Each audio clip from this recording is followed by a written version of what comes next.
When someone who was meant to be on your side betrays you, it affects you in a different way. Not from competitors, not from online detractors, but from the organization that was meant to be your home. And Caitlin Clark is currently experiencing just that kind of situation, if the rumors going around the basketball world are even somewhat true. Furthermore, it's possible that the WNBA just committed the most catastrophic error in women's professional sports history. This is what no one wants to say aloud. This league didn't only make a publicity blunder. It didn't just miss a few blatant foul calls or make a poor roster choice. The WNBA routinely handled its most precious asset like a danger, and now that asset is allegedly done playing nice, according to claims from insiders, journalists, and people close to the matter. The league is suddenly facing a future in which the one name that altered everything might no longer be on the marquee. The murmurs are growing louder, and Clark's camp is becoming more silent. This isn't a tale of one poor performance or one contentious decision.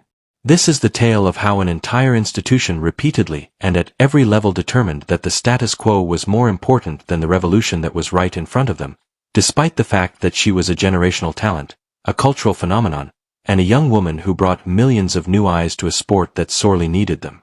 It is a tale of vanity, gatekeeping, and a commissioner who had one duty at a crucial juncture and failed miserably. Furthermore, the story is far from complete.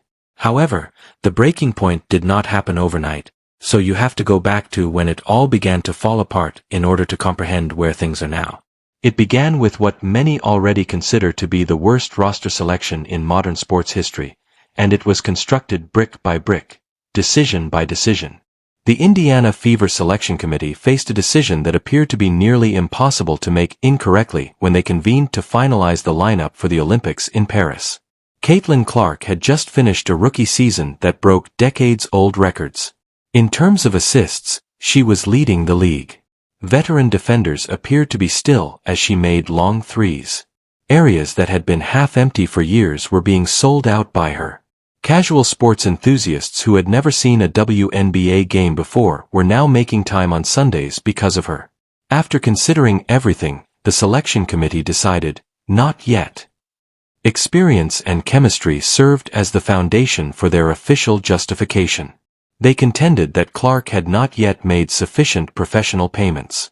They said it would take longer than the Olympic schedule to incorporate her fast-paced, high-usage, deep shooting style into an experienced system. They presented it as a basketball decision, a strategic choice made to maximize the team's chances of winning gold. On the surface, you could almost see the reasoning if you squinted hard enough and gave them the benefit of the doubt. However, no one genuinely believed it. This is the problem with the experience argument. It is not supported by the evidence. It didn't. During her rookie season, the same player who they claimed needed more time to grow accomplished things that seasoned pros with years of experience could not. The same athlete who was accused of upsetting team dynamics had spent months demonstrating her ability to improve every single individual with whom she shared a court. The committee's reasoning appeared to be not just dubious but also purposefully deceptive, based only on the assists figures. Beneath all the committee jargon and tactical rhetoric, the decision truly conveyed something far more intimate. It was a message conveyed via deeds rather than words, and it struck with the type of clarity that doesn't need to be translated. You may be the reason the cameras are rolling and the seats are packed, but you are not yet, and perhaps never will be, one of us, even though you are creating the ratings and selling the jerseys. That letter devastated millions of fans who had followed Clark from her college days and had seen her develop into one of the most thrilling athletes the sport had ever seen. It was something that Clark, who had grown up dreaming of representing her country, quietly and professionally assimilated. However, as it turns out, this did not imply that she did so without consequence.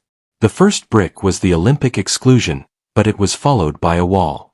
It was clear from the start of the WNBA season that there was a serious problem with the way the league was handling things on the field. Not in an ambiguous, difficult-to-define manner, but in a documented, videotaped, and frequently seen manner that unfolded on national television in front of viewers who had turned in just to watch the sport's newest star. Caitlin Clark was being physically targeted in ways that went much beyond competitive basketball from the very beginning of the season. It wasn't a tough defense. Veterans did not test newcomers and earn their respect with this type of physical play. Veteran players, experts and fans of all stripes, including many who had no special loyalty to Clark, recognized what Clark was consuming almost every night as something more repulsive. Chennity Carter was involved in the situation that became unavoidable. Before the ball was even in play, Clark fell hard due to an unexpected blindside hip check that infuriated everyone in the room. In a matter of hours, the video went viral. The comment sections went crazy. The topic of conversation shifted from basketball to something even more awkward. Regarding whether Clark's situation was permitted due of her identity, her background, and what she stood for to a league that harbored conflicting opinions on all three. However, the Carter episode was not a singular occurrence. On a line that spanned the whole season, it was the most noticeable point. Face guarding, physical punishment that accumulated game after game, violent shoves that officials repeatedly decided not to call, double teams that collapsed on her before she even set foot, and the league's response, which was essentially non-existent for an uncomfortable amount of time. In the worst way possible, the WNBA leadership's silence during those early weeks was deafening. Regardless of who the target was, the individuals in charge of the league should have stood you and declared that what was happening was wrong in a moment that demanded clarity. Instead, they said very nothing. They hesitated over flagrant calls that ought to have been made automatically. Suspensions that the circumstances appeared to call for were postponed until the public outcry was too great to handle. The league handled the matter reactively, defensively, and slowly, exactly the wrong strategy at the wrong moment when your biggest star is being physically targeted on television. Some will contend that this type of physical abuse is simply a part of the game, that rookies are put to the test, that veterans create hierarchies, and that Clark's experience was essentially no different from what any young player goes through when they join a league full of seasoned players who want to make sure they know it. On its own terms, there is a version of that argument that holds some validity. However, context is important. Furthermore, the circumstances surrounding this incident, including the scope and regularity of the targeting, the league's unwillingness to step in, and the racial and cultural variables at play, made what was occurring to Clark more than just standard rookie hazing. The league's silence was a form of response to the statement that was being made. The situation worsened when the commissioner spoke. The WNBA has been led by Cathy Engelbert during what ought to have been the most thrilling time in the league's existence. Record-breaking attendance, record-breaking TV deals, and the kind of widespread cultural attention the sport has been aiming for decades. And in the middle of it all, producing the energy that enabled each and every one of those accomplishments, was a 22-year-old from Iowa who had done nothing but work, perform, and manage an almost unachievable level of pressure with incredible poise. Engelbert's response to the toxicity surrounding Clark, including the physical targeting, the racial animosity from some parts of social media, the death threats, and the ugliness that had attached itself to the Clark phenomenon like a shadow, was astounding when she sat down for a CNBC interview. She likened it to Larry Bird and Magic Johnson. Give that a moment to land. When questioned about documented racist abuse, threats against a young athlete, and a pattern of on-court physical targeting that the league had been excruciatingly slow to address, the WNBA Commissioner reached into the vault of basketball history and offered the most well-known rivalry of the 1980s as a framework for what was going on. She discussed the importance of marketing. She discussed the significance of this type of rivalry for the league's operations. She sat there and skillfully communicated to the world that she recognized an opportunity when she observed the hatred aimed at Caitlin Clark. She didn't criticize racism. The threats were not condemned by her. She did not state unequivocally that the WNBA would not put up with the kind of venom being hurled at her, regardless of how anyone felt about Clark's position in the league. None of the actions were taken by her. Rather, she grinned and discussed the bottom line. There was an immediate and widespread outcry. Fans who had been irritated by the situation for months, sports journalists who cover the league critically, and, possibly most importantly, the WNBA Players Association, which represents the players and generally supports league expansion and leadership, felt compelled to issue a statement clarifying that Engelbert's framing did not represent their opinions. You have not only made a mistake but also caused a crisis when your own players' union is forced to publicly disassociate itself from something you have said. Players who have been among the league's most thoughtful and respected voices, like Nafissa Collier and Brianna Stewart, came forward to say what the commissioner would not.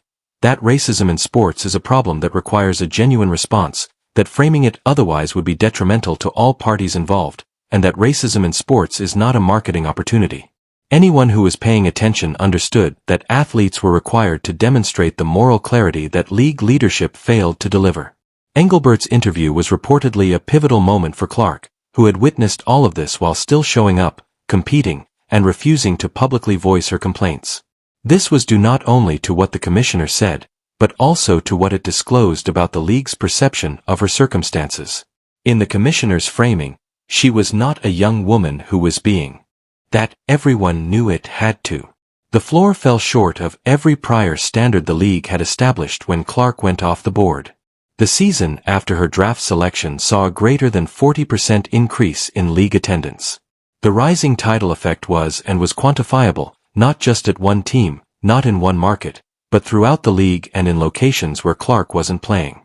People who had never seen a WNBA game before were turning up because they felt compelled to join the league. There was a difference in the energy. There seemed to be more at stake. There was a gravitational pull to the sport that had never existed before. An even more dramatic story was conveyed by the television statistics. The league had been aiming for these viewership numbers for years, and they appeared virtually overnight. Women's basketball began to be prioritized by networks that had previously viewed it as a scheduling requirement. Following Clark's arrival, the WNBA was able to negotiate a media rights contract worth over $2 billion, which was a change rather than an improvement. Incremental growth is not the source of that kind of money. It results from a fundamental change in the market's assessment of a product's worth. Not just the Indiana Fever roster, but all the players felt it. The financial expansion brought forth by Clark's entrance helped every player in the league. Players who were worn out from commercial travel had long demanded charter flights, and now they were a reality. Pay arrangements have been improved. Opportunities for sponsorship increased.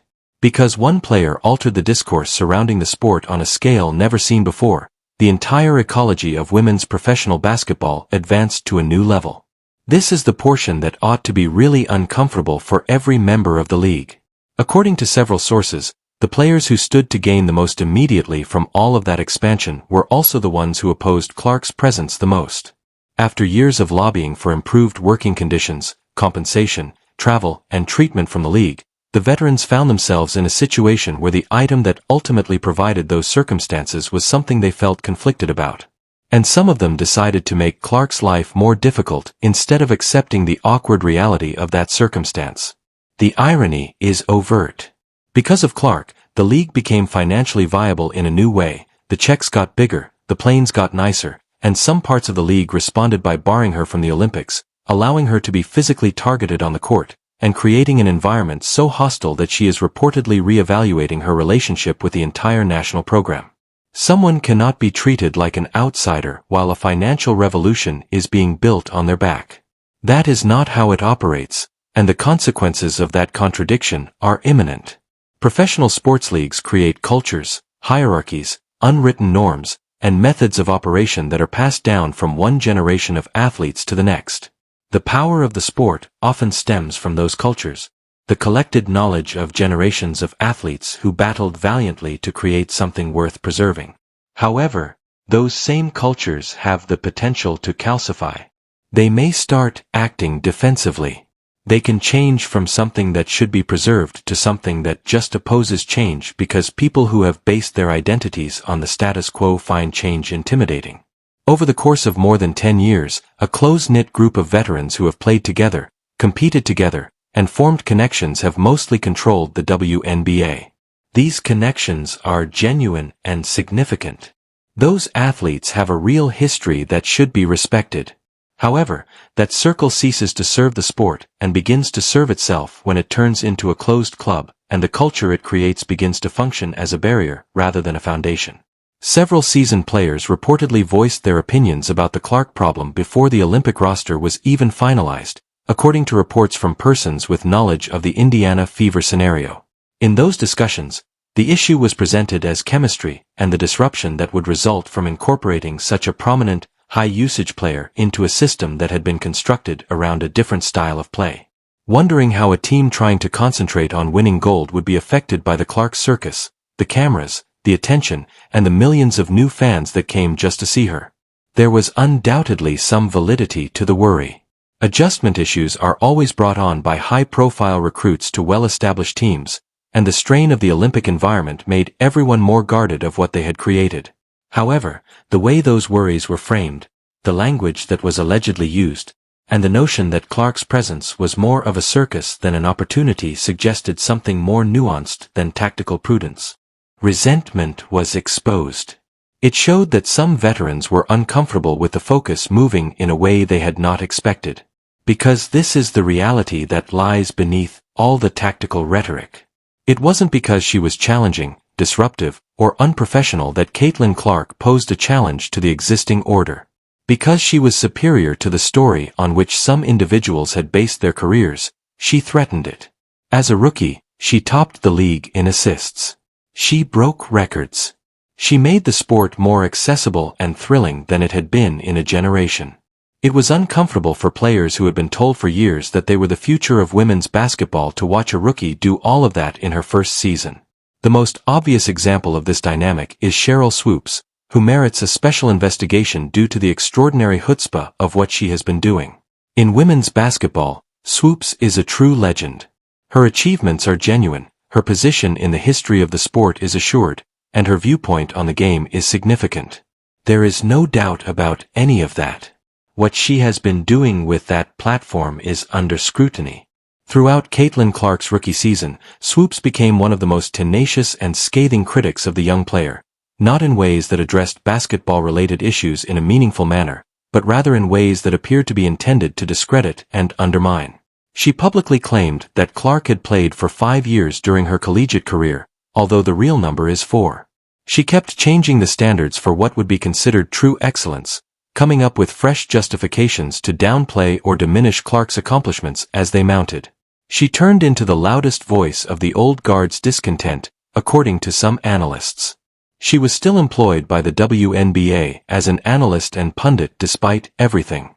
The league that was purportedly dedicated to helping Clark and controlling the poisonous atmosphere surrounding her was also funding the salary of an individual who was openly attempting to damage her reputation. It must have been especially agonizing for Clark to witness that scenario unfold. It validated what had already been implied by the Olympic exclusion and the on-court targeting. This league's administrators did not support her.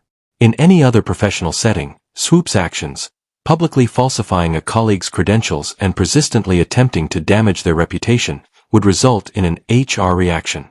A discussion would take place, boundaries would be established, and the company would explicitly state that it expected its employees who interact with the public to uphold a minimum level of precision and professionalism. It led to a media contract with the WNBA. The WNBA All-Star Game offered the most convincing rejection of all the chemistry arguments put up to support Clark's exclusion from the Olympics. Playing against the Olympic team that had determined she was unfit, Clark's team destroyed them. She was controlling the offense, making shots, and finding open teammates with the kind of accuracy and inventiveness that ought to have made the selection. Committee's logic looked foolish. The gamer did not appear to require additional time to become integrated into a system. It appeared to be a player who ought to have been making the national team's starting lineup months ago. The narrative changed after that game. It became practically hard to support the chemical explanation, which was already flimsy. It wasn't a basketball issue that the all-star performance exposed. It was an ego issue. Despite Clark's incompatibility with the method, the veterans did not exclude her from the Olympic roster. They excluded her because, according to their definition of the system, there was no place for someone who could surpass them. The plot revolves around a rivalry that merits thorough consideration of its own. Because the way the league has handled it, or rather, bungled it, tells you nearly everything you need to know about the institutional shortcomings at work here. The WNBA was not where the Clark-Reese dynamic started. It started in a national championship game that captivated the nation's attention and generated moments that became really famous, on the largest stage in college basketball. The celebration that ensued when Reese's side won, the reaction from Clark's fans, and the various interpretations of the event on social media platforms that prioritize anger over subtlety. Millions of people who had never seen a complete women's basketball game before had already formed the rivalry between the two players by the time they joined the professional ranks. A wise, considerate league would have known what it had and handled it appropriately. It would have recognized that rivalries are beneficial when they are used constructively, when the rivalry remains on the court, and when the narrative revolves on two exceptional athletes challenging one another to improve. It would have made a concerted effort to maintain the story at that level, separating the real sporting event from the poisonous comments that had been associated with it. That is not what the WNBA did. Instead, it allowed the toxicity to fester since engagement was fueled by the toxicity. There were clicks. The controversy was drawing notice.